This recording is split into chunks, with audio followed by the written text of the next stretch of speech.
निश्चित रूप से एजुकेशन डिपार्टमेंट में रहा था और शिक्षकों से पूरे बिहार के से जुड़ाव इतना ज़्यादा है कि अब ऐसी स्थिति आई है जब प्रिपरेशन की तो कौन आपको गाइड करे, तो मुझे आना पड़ा क्योंकि इतने सारे कॉल्स और मैसेजेस आ रहे हैं दिन रात कि मैं परेशान हो गया हूँ। तो आप लोग परेशान मत होइए, जब मैं परेशान हो गया आप लोग खुश रहिए, मैं आपको गाइड करूँगा किस तरह से आपको करनी है, क्योंकि आप सभी मेरे लिए आदर्श हैं। नमस्कार। तो बीपीएससी द्वारा शिक्षकों की अब नियुक्ति बहाली होनी है और इसको लेकर हमने एक वीडियो और एक प्रोबेबिलिटी वाली वीडियो हमने बनाई थी। उसके बाद आप लोगों का रिस्पांस काफ़ी पॉजिटिव रहा।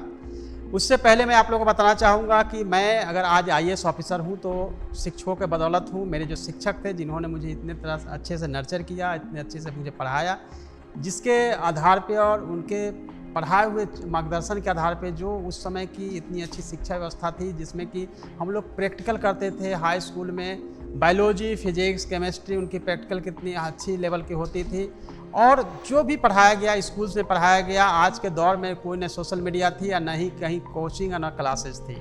तो गुरु हमारे लिए और शिक्षक जो है हमारे लिए बिल्कुल हमेशा आदर्श हैं और कहा भी जाता है कि शिक्षक ही देश के निर्माता हैं, क्योंकि जैसे शिक्षक होंगे वैसे उनके शिष्य होंगे और जैसा शिष्य होगा वैसा हमारा भारत देश होगा।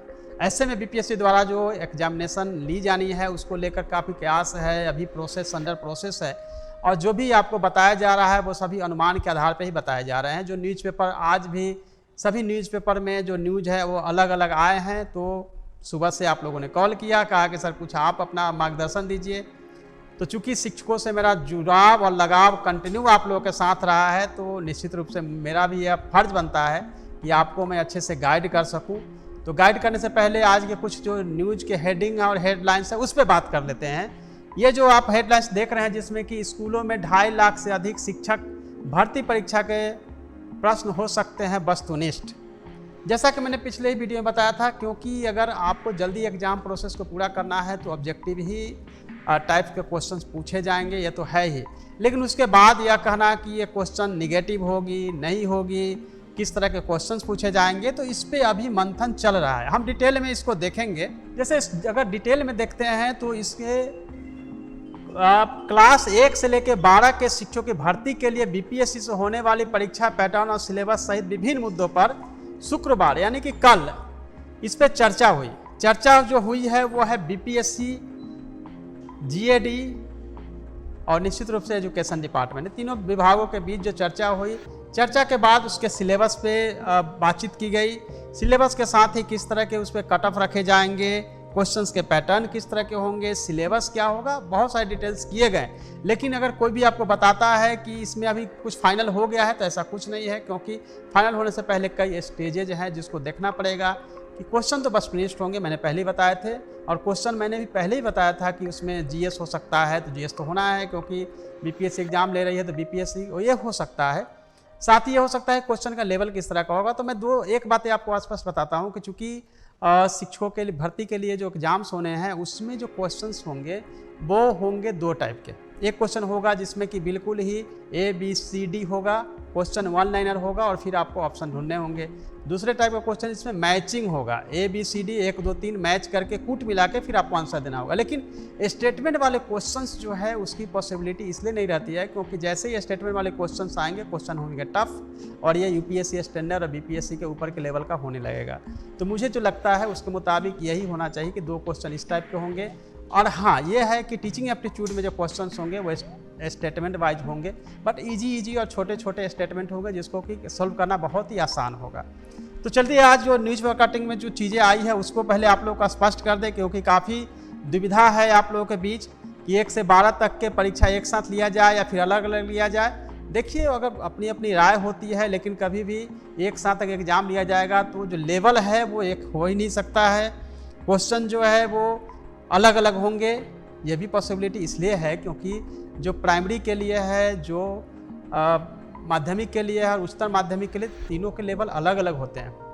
और उसमें भी है कि डीएलएड के स्टूडेंट जो प्राइमरी में होते हैं, फिर आप देखेंगे माध्यमिक उच्चतर माध्यमिक में वो वहाँ पर बीएड और एमएड के और स्टेट पास किए हुए हैं, जहाँ पर नीचे देखते हैं कि सीटेट पास किए हुए स्टूडेंट हैं, तो सबके लेवल अलग है, तो एक तरह के क्वेश्चंस पैटर्न को रखना बड़ा मुश्किल सा लगता है, क्योंकि ये सब अनुमान के आधार पे न्यूज में लिखा जाता है कि ये होगा, लेकिन मुझे जो लगता है एक साथ रखना भी थोड़ा मुश्किल होगा, अलग अलग ही होनी चाहिए। जो नियोजित शिक्षक उनके तो अलग हो गए। कट ऑफ मार्क्स को लेकर भी कि कट ऑफ मार्क्स एक इतना होना चाहिए, बार बार लिखा था 45% रिजर्व कैटेगरी या 50% जनरल कैटेगरी का कट ऑफ मार्क्स निर्धारित किया जा सकता है।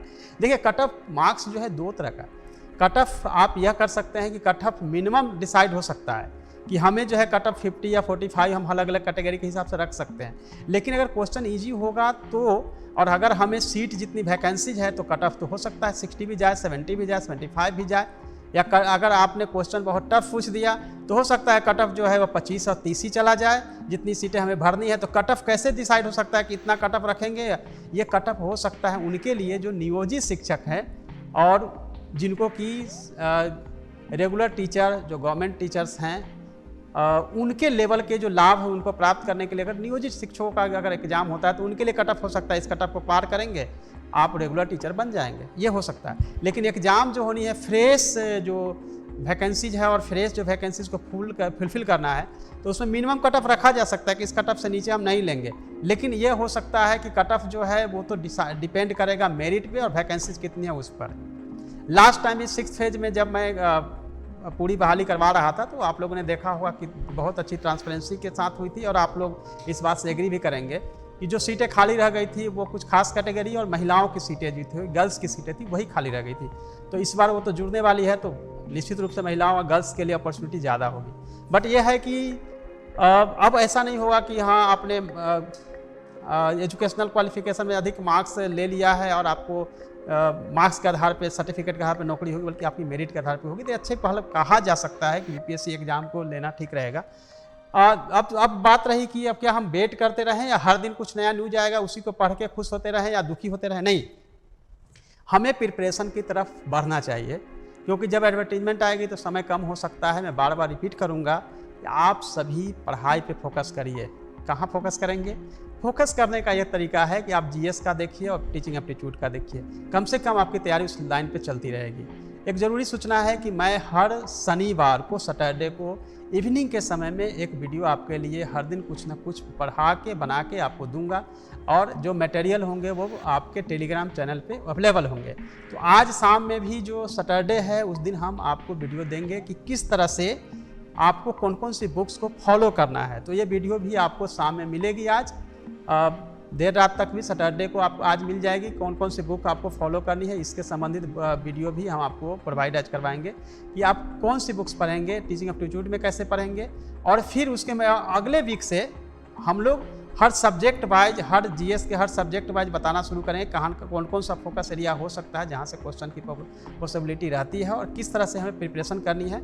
आपको सिर्फ करना यह है कि हर सैटरडे को आपको ये हमारे चैनल पे जो वीडियो आएगी उसको आपको देखना है। और इतना लगाव क्यों है? क्योंकि निश्चित रूप से एजुकेशन डिपार्टमेंट में रहा था और शिक्षकों से, पूरे बिहार के शिक्षकों से जुड़ाव इतना ज़्यादा है कि अब ऐसी स्थिति आई है जब प्रिपरेशन की तो कौन आपको गाइड करे, तो मुझे आना पड़ा, क्योंकि इतने सारे कॉल्स और मैसेजेस आ रहे हैं दिन रात कि मैं परेशान हो गया हूँ।